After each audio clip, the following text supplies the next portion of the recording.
Hey guys, this is Alex from Starco Gaming. Today in the next episode of our Shadowland series, we are going to take Agent Venom down to floor 25 in Shadowland, guys. It's going to be a pretty amazing video in my opinion. My Agent Venom is still tier 1, his gear is not maxed out, his obelisk is still a work in progress, same thing for his ESO set. So to make up for that, we're going to give him a She-Hulk leadership and werewolf team up. But before we actually look at the build I'm currently running with, we are going to start with my cards, guys, so you can see where I'm coming from with my stats. So the first card we got is Marvel Zombie number 2. We got dodge, cooldown duration, and all attack on that card. Next card we got the Punisher 19, number 19. We got ignore defense, attack speed, and all attack on that card. The third card we got Loki, Agent of Asgard number 17. We got all attack, cooldown duration, dodge, and energy attack on that card. Fourth card we got the Civil War number 4. We got all attack, cooldown duration, and ignore defense on this card. And the last card, guys, we got the Groot number 5.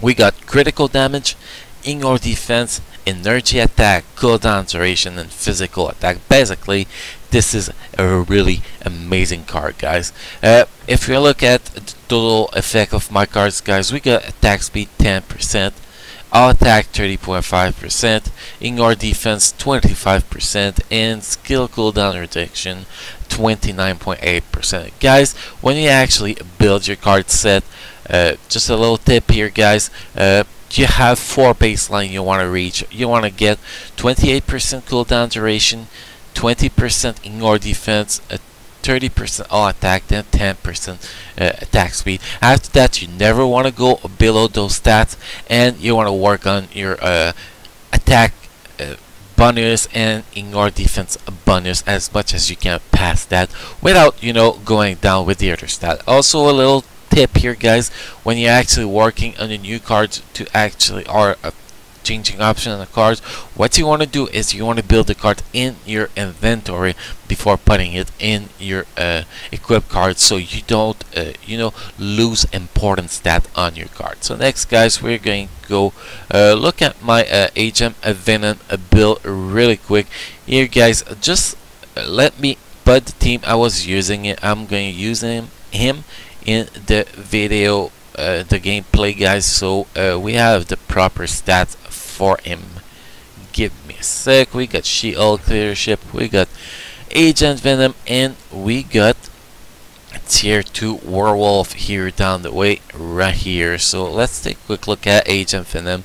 Like you can see, we got a bunch of a level 18 gear, level 17 gear, a blue obelisk, which is not optimal, but it's a work in progress. In about 2 weeks we shall have him maxed out, be ready to get his tier 2. So let's take a quick look at his gear. Like you can see, I did not min-max my gear yet. So at first gear we went all attack all the way. You could go physical attack all the way. To first slot to min-max, you actually want to go with physical attack by level at least 50%. Second gear, you want to go all defense all the way. There's no real min-max here, guys. The defense doesn't do enough much of difference, to be honest. Third gear, guys, the optimal is actually to go HP by level. The 2 first slot at least 109%, but we went basic until we min-max him again. Like I said, we went HP all the way. In the 4th gear, guys, but basically the 4th gear, what do you want to do with that gear?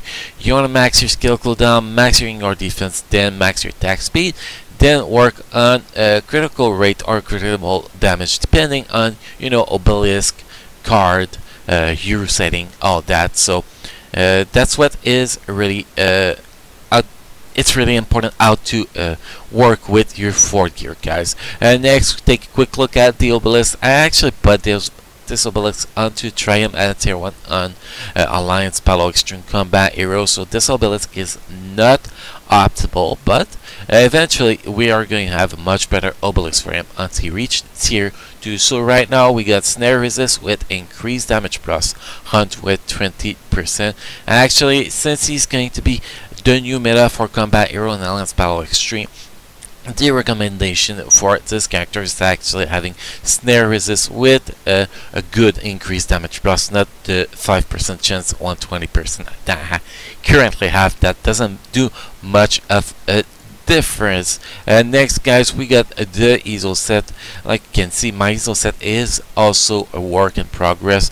We have a few stones that are not 6 stars, so we're not getting the full potential of our ESO set. Like you can see, we had 7.7% instead of being in the 8% here. So we're running with overdrive. I do recommend getting a offensive ESO set. I recommend getting overdrive or power the Angry Oak. Power the Angry Oak is probably the best ESO set because of the attack speed on it. Guys, I'm not a big fan of it because it has skill cooldown, and skill cooldown, well, if you have decent cards, you do not need it on your ESO set. Also, if you fully awaken this ESO set, the price on it will become increased by 40% of all attack for 20 seconds. Next guys, we're going to take a quick look at his skills. We have is well, tier 1 passive right here. Activation rate 25% chance when attacking applied to self, increase all attack by 6%, speed 6, and critical rate by 6%. Also, when you get into tier 2, this passive actually get buffed. Like you can see here, enhance effects of skill Venom Frenzy, which is the tier 1 passive. Also guys, we have the leadership that is pretty good for a combat character. We have increased by 30% of physical attack. Not as good as Gorgon leadership, but still pretty decent leadership. Next, let's take a quick look at the skills, guys. You have the 5th skills that will give you invincible for 5 seconds, and also going to be a long iframe that takes between 4 and 5 seconds to as skill animation to be complete, depending on your attack speed. That is the most important skill you're going to use in your rotation. Then you have the 4th skill that is a quick iframe. That's actually the skill you're going to chain right after your 5th skill.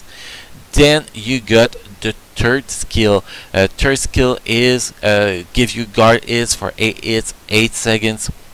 Actually, the next skill to use in the rotation after the 4th skill, you're actually going to jump on the target that you're aiming for this skill, which is awesome.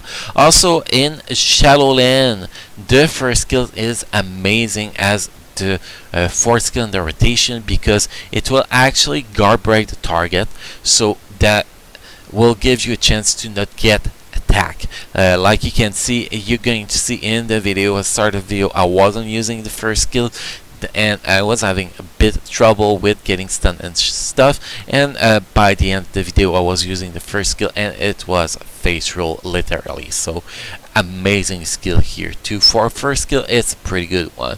Next, we take a quick look at the stats, guys. We don't see the benefit of She-Hulk leadership in the stat sheet, so we're still sitting at 10.9k physical attack. We're running with 126% attack speed, really close to the cap, which is pretty good. We're running with critical rate 13%, critical damage 166%. We don't see the guaranteed critical rate in the stat sheet that we get from tier 2 werewolf passive buff, so you can just add it in your head. But we see the critical damage buff, which is pretty good. You can see our ignore defense is still pretty low. It's not optimal yet. Once we get to a level to the gear to level 20, we're actually going to work on it with the Odin blessing. Also, we have a skill cooldown reduction that is at 34.44%. Since Agent Venom has native skill cooldown on his gear, I'm not worried about that yet. Eventually it will get to 36% by itself. So that's pretty much it for the stats, guys. Next, guys, we are going to move to the gameplay. Don't forget to subscribe to the channel, guys, and to like this video. We love to receive any kind of support, guys. And yeah, guys, we're going to move to the gameplay. Enjoy the rest of the video, guys, and come back for more videos.